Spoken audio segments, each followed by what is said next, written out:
On the west gate of Galway, there was once a warning carved for anyone arriving from the wild country outside. From the fury of the O'Flahertys, good Lord deliver us. For close to 300 years, the city behind that gate wasn't ruled by a king or the English crown sitting in Dublin. It was run by 11 merchant families, and they intermarried, traded wine with Spain and France, and passed the mayor's office between each other like a family business nobody else was allowed to join. Whoever held that office controlled the city's courts, its trade licenses, and every barrel of wine that came through the port. That meant 11 families decided who got rich and who didn't. They were called the Tribes of Galway, a name hung on them by Cromwellian soldiers as an insult, and the families kept it anyway. 11 of them: Athy, Bodkin, Browne, Darcy, Deane, ffrench, Joyce, Kirwan, Martin, Morris, and Skerrett. 11 bloodlines, 3 centuries of rule, starting with the ones buried furthest in the city records. Number 11. Skerrett. Number 11 carries a name most people outside Galway have never heard, and that's exactly the point. Skerrett. This is the name of a family that held real power without ever chasing attention for it.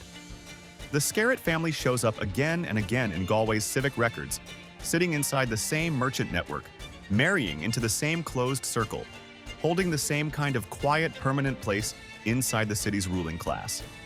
No famous siege attaches to this name, no dramatic battle. Just 3 centuries of a family that stayed inside the walls of power without ever needing to be loud about it. If your name is Skerrett, your bloodline belonged to the families standing behind Galway's gates, not in front of them. Number 10. Deane. The name likely comes from an English occupational title, a Deane, someone who held a church office or ran a cathedral chapter, and it crossed into Ireland and settled into Galway's merchant order. What matters here isn't one battle or one famous ancestor. It's the pattern. Galway's government worked like a closed loop, with the mayoralty circulating year after year through a narrow list of intermarried families, and Deane sat inside that loop for generations without interruption. If your name is Deane, your bloodline entered a ruling order that didn't let outsiders in easily, and it stayed there. Number 9. Athy. The name comes straight from a place, the town of Athy in County Kildare, from the Irish Athy, meaning the ford of E, a river crossing point on the other side of the country. Anglo-Norman settlers carried the name west, and somewhere along the way, the Athy family planted itself inside Galway's merchant elite on the Atlantic coast. The surname is a kind of map if you trace it right, a record of one family's move from an inland river crossing to a walled port on the sea. If your name is Athy, your bloodline carried an Anglo-Norman name clear across Ireland and into Galway's closed merchant court. But holding civic rank wasn't enough on its own. The next family built its fortune off the ships coming into Galway Bay. Number 8. Bodkin. Number 8 carries the cargo that turned this whole city into something worth ruling in the first place. Bodkin. This family sat right in the middle of Galway's trade with Spain and France, the wine routes that brought ships loaded with barrels into the bay week after week. That wine trade wasn't a side business, it was the engine. Every barrel that came off a Spanish ship and every export that went back out built the wealth that let families like this one buy their way into government, not just sit near it. Bodkin didn't just collect profit from those ships. The family folded that profit straight into civic power, the same hands holding the ledger and holding the office. But that same wine trade with Catholic Spain made Bodkin a target when Cromwell's forces took the city in 1652, and their Galway holdings sat near the top of the list for confiscation once the siege ended. If your name is Bodkin, your bloodline belonged to the merchants who turned foreign cargo into a permanent seat at the table and then lost that seat to the same enemy who took the whole city. Wine built the fortunes. But a fortune isn't the same thing as a title, and the next name shows exactly how that gap got closed. Number 7. Morris. The name traces back to Maurice from the Latin Mauritius, which carried the meaning Moorish, a reference to dark skin or dark hair, probably picked up somewhere in the family's distant past, and then passed down as a first name that hardened into a surname. What matters more than the word's origin is what the Morris family did with it. They didn't hold the mayor's office once and fade out. They held it again, and again, across generations of tribe rule. One of the names that kept resurfacing at the top of Galway's government decade after decade. That office wasn't ceremonial. Whoever held it controlled the law inside a walled port, decided who could trade, and settled disputes between merchant families with everything on the line. Those mayoral terms cluster through the 1500s and 1600s, the peak century of tribe rule, when holding that office meant controlling everything that moved through Galway's port, every ship, every barrel, every trade license. If your name is Morris, your bloodline kept returning to the highest civic seat in Galway, over and over, for generations. Here's another mayoral house, and this one carried its name across the Irish Sea long before Cromwell's soldiers ever set foot near the West Gate. Number 6, Darcy, sometimes written Darcy. The name comes from Norman French, tied to a place called Arcy back in Normandy, carried over by a family that crossed into Ireland in the wake of the Norman arrival and eventually planted itself in Galway's merchant class. Darcy shows up again and again in the city's government records, and again in its marriage records too, because in Galway, those two things were the same system. Power didn't move through elections in any way we'd recognize today. It moved through kinship, through daughters and sons married off between the 11 families to keep control narrow, Catholic, and entirely in-house.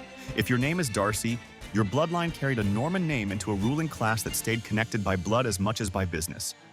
Halfway through the list, drop your tribe surname in the comments or the one that caught you off guard. Power in Galway never stayed locked behind the city walls, and the next bloodline carried it west, past the gate, into Connemara itself. Number 5, Kirwan. Number 5 carries a Galway merchant name that traveled a lot farther than the bay it started in. Kirwan. This family's roots sit deep in Galway's Anglo-Norman merchant history, and their name shows up across the city's trade records for generations, tied to the same wine routes and overseas commerce that built the wealth of the other tribe families. But Kirwan branches didn't stop at the coast of Ireland.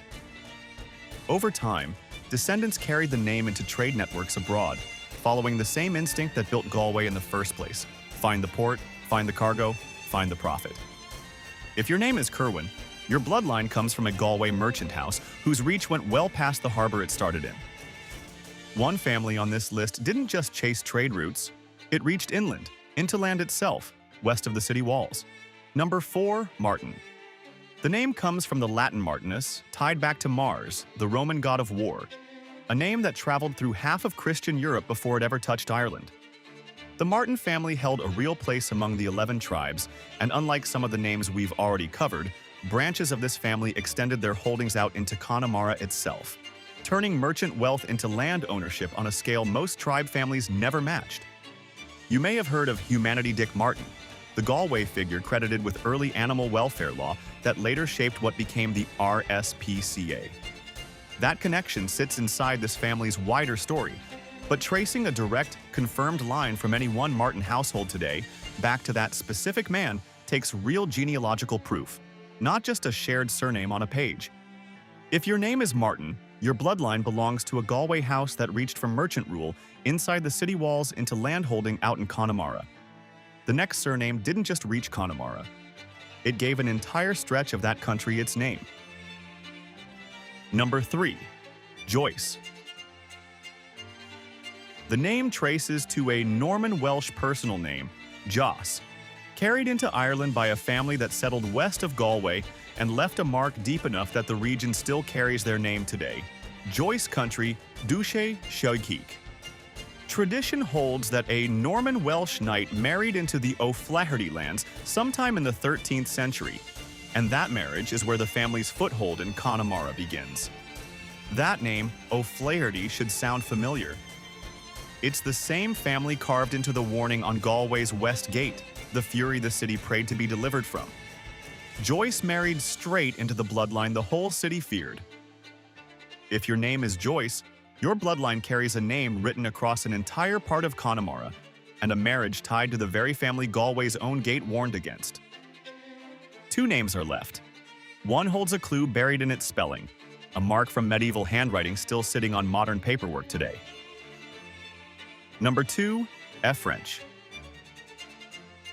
Number 2 is a surname that people correct without even knowing they're erasing a piece of history. Ffrench.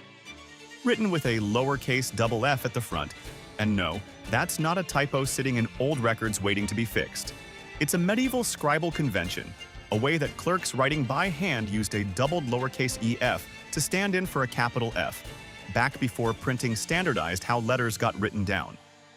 Every time someone corrects this name to French with one capital letter, they're erasing a mark that survived from actual medieval handwriting straight through to modern paperwork. The family didn't fade after Galway's merchant order broke either. Later branches of ffrench rose to become barons de Frane, carrying status forward long after the old tribe system that built them had already come apart. If your name is ffrench, your bloodline carries a scribal mark from medieval Europe and a Galway ruling name, both still sitting inside two lowercase letters most people assume is just a mistake. The last surname on this list sounds so plain, so common, that almost nobody would guess it once ruled an Irish city. Number 1. Browne. It's an English surname built from a plain physical description, the brown-haired person, or the person who wore brown. Nothing about the word itself hints at power. And that's exactly what makes this entry the sharpest one on the whole list. Browne sat inside one of the strongest merchant dynasties in Ireland for close to 3 centuries, deep in the closed Catholic merchant class that ran Galway, holding the mayoralty, building wealth off the same wine trade that built Bodkin's fortune, marrying into the same tight web of families that built Darcy's and Morris's. It's a name you'd see on a school form or a grave marker today and think nothing of. Underneath it sits a ruling house. After Galway fell, some branches of the Browne family conformed to Protestantism to hold on to their land, while other branches refused and lost everything in the confiscations that followed, so the Browne name split between 2 different fates depending on which side of that decision your ancestor stood. If your name is Browne, your bloodline comes from one of the merchant dynasties that ran Galway for generations, hiding in plain sight inside the most ordinary surname on this entire list. 11 names, 11 bloodlines. All of them end up at the same gate in the same year. The siege that broke the tribes. In 1652, Cromwellian forces closed in on Galway after the city held out longer than almost anywhere else in Ireland. The siege dragged on, and when Galway finally surrendered, the walls that had protected 11 merchant families for 3 centuries stopped meaning anything. Self-rule ended. Catholic merchant control of the city ended with it, and the land confiscations that followed broke apart the fortunes these families had spent generations building through trade and marriage. 11 names, 1 gate warning, 1 wine trade with Spain and France, 1 tightly married ruling class, and 1 siege that tore all of it down. They didn't inherit a kingdom. They built one out of trade, marriage, and a gate that told everyone else exactly where they stood. Drop your surname in the comments. And if it's Blake or Lynch, tell us. Those 2 are already being built into their own bloodline episodes.